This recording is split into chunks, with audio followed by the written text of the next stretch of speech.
Content আছে? ও কি হইছে বেটা? Relax relax. কন্টেন্ট আমি বানাইতে আইছি রে বেটা, সারা জীবন তো তুই বানাইলি। আপনারা কি ভাবছেন আমি কি ওরা যে রোস্ট করছিল সে পুরো কন্টেন্ট ছোট করে কন্টেন্ট বানা এই কারণে দেখা করতে আইছি না, জাস্ট আজকে আসছে জাঙ্গিয়া কেনার জন্য। সো হ্যালো এভরিওয়ান, আসসালামু আলাইকুম। আশা করি তোমরা সকলেই ভালো আছো এবং আমিও ভালো। অনেক দিন পর নতুন একটা ভিডিও নিয়ে তোমাদের সামনে হাজির হলাম। তো ভিডিওর শুরুতে এবং ভিডিওর থাম্বনেল দেখে তো বুঝেই গেছো যে আজকে কি নিয়ে কথা বলতে চলেছে। হ্যাঁ, আজকে মূলত নাসা ভাই বিনোদন এবং বিল্লাল থটস অফ বিল্লালকে নিয়ে কথা বলতে চলেছে। আজকে হটস্পট বিল্লাল না মানে থটস অফ বিল্লালের সব আমলনামা আজকে তুলে ধরবো, আর সেদিন কি কারণে ঝামেলাটা হয়েছিল সেটাও তুলে ধরবো, আর দোষটা আসলে কার সেটাও বলবো। তোমরা হয়তো বিষয়টা অনেকেই বুঝে গেছো, অনেকেই জানো, কিন্তু যারা জানো না তারা এই ভিডিওটা দেখো। তো বেশি কথা না বাড়িয়ে চলো ভিডিওটা শুরু করা যাক।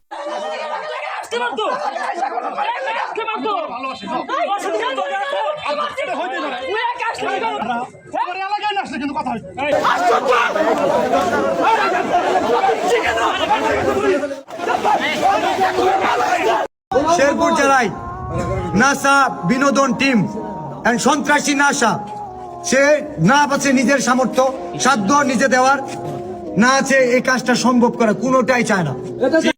সর্বপ্রথম এটা বলি যে কাউকে দান করা, কাউকে কিছু দেওয়া সেটা নিজের পার্সোনাল ব্যাপার। আমার এটা বলার একমাত্র কারণ হলো কারণ এটা নিয়েই তাদের মধ্যে ঝামেলা। তোমরা সকলে জানো নাসা ভাই বিনোদন টিমটাও অনেকে সাহায্য করে এবং বিল্লাল তার টিমকে নিয়ে অনেক জায়গায় অনেককে সাহায্য করে, একজন একজনকে সাহায্য করবে, এটাই স্বাভাবিক। কিন্তু হটস্পট বিল্লালের কথা হলো যে সে যাকে সাহায্য করেছে নাসা টিম কেন তাকে সাহায্য করে, মানে ওর মাথায় সামান্য পরিমাণ জ্ঞানটুকু নাই। আরে ভাই, তুই যাকে সাহায্য করছিস তাকে সাহায্য কর, নাসা টিম অন্যকে সাহায্য কর, ভালো কথা। তারা যাকে সাহায্য করছে তারও উপকার হবে, এদিকে তুই যাকে সাহায্য করছিস তারও উপকার হবে, একসাথে দুজনেরই উপকার হবে। কিন্তু নাসা তাকে কেন সাহায্য করলো না, এইটা নিয়ে তার ঝামেলা। কোনো কন্টেন্ট আছে?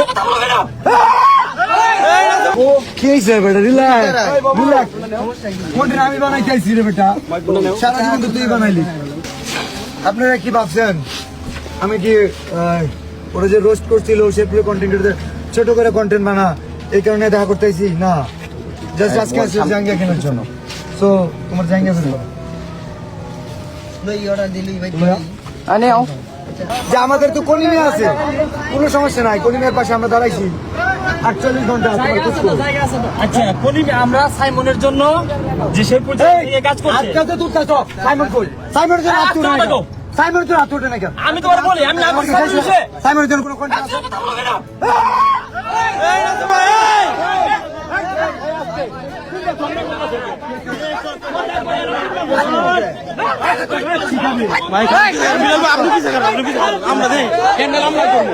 তোমাদেরকে একটা সত্য কথা বলবো, সেটাতে তোমাদের বিশ্বাস করবে কি করবে না সেটা নির্ভরশীল তোমাদের ব্যক্তিগত ব্যাপার। কথাটা হলো কি, তোমরা যাকে মানবতার ফেরিওয়ালা বলো, সেই মানবতার ফেরিওয়ালাটা এগুলো কিচ্ছু না। আসল কথা হলো ওর সাহায্যের নামে ওটাই তার কন্ট্রোমার সেবার নাম করে 2 দিন পর একটা করে ঝামেলা তৈরি করবো, আর বেশ কয়েকদিন ট্রেন্ডিং এ থাকবো, আবার ট্রেন্ডিং শেষ হলে আবার নতুন একটা কন্ট্রোভার্সি লাগাইবো। মানে এই হালাই চাই যে একটা করে কন্ট্রোভার্সি লাগুক আর ও ট্রেন্ডিং এ থাকুক কয়েকদিন, কেননা ও প্রথম ভাইরাল হয় কন্ট্রোভার্সির মাধ্যমে, সবাইকে টাকা দেখিয়ে কথা বলার সুযোগ করে দেয়। তার কয়েকদিন পর যখন আবার পাবলিক ওর কন্টেন্ট খাইতেছিল না, তখন নিজে একটা বই লেখে, আর সেই বইয়ের নাম দেয় হৃদয় ভাঙার ঘর। আর হৃদয় বানানি ভুল।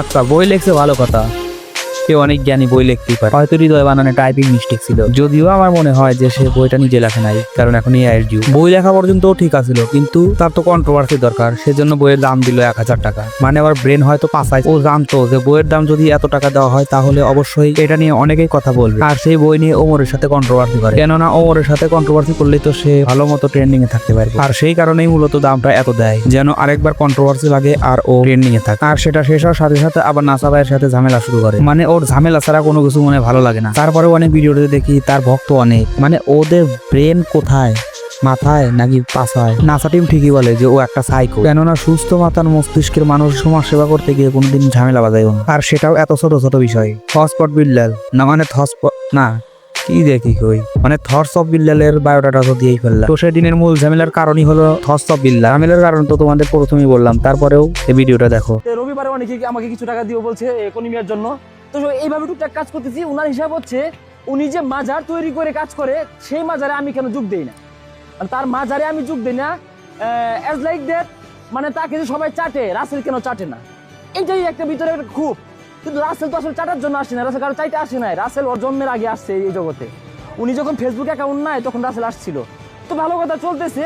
হঠাৎ করে নামাজে পরে দেখি একটা অখাদ্য লাইভে ঢুকে সেরে এই সেই ফকিন্নির বাচ্চা আমার বাবার নিয়ে গালি এই সেই, তা আমি সব স্বাভাবিকভাবে নিলাম। কেন নিলাম? আমি জানি এই ছেলেটা আগে থেকে সাইকো, যেটা আমি জানি যে সাইকো যেহেতু এটা বলতে পারে, সমস্যা নেই, থাক বলো। তো এইভাবে উনি আবার নিশা পানিও করে মনে হয়। এর আগেও তো আমি যতদূর জানি নকলাতে মোবাইল টোবাইল চুরি করছে, এটা আমরা শুনছি, কিন্তু কখনো বলি নাই, আজকে বলে দিলাম।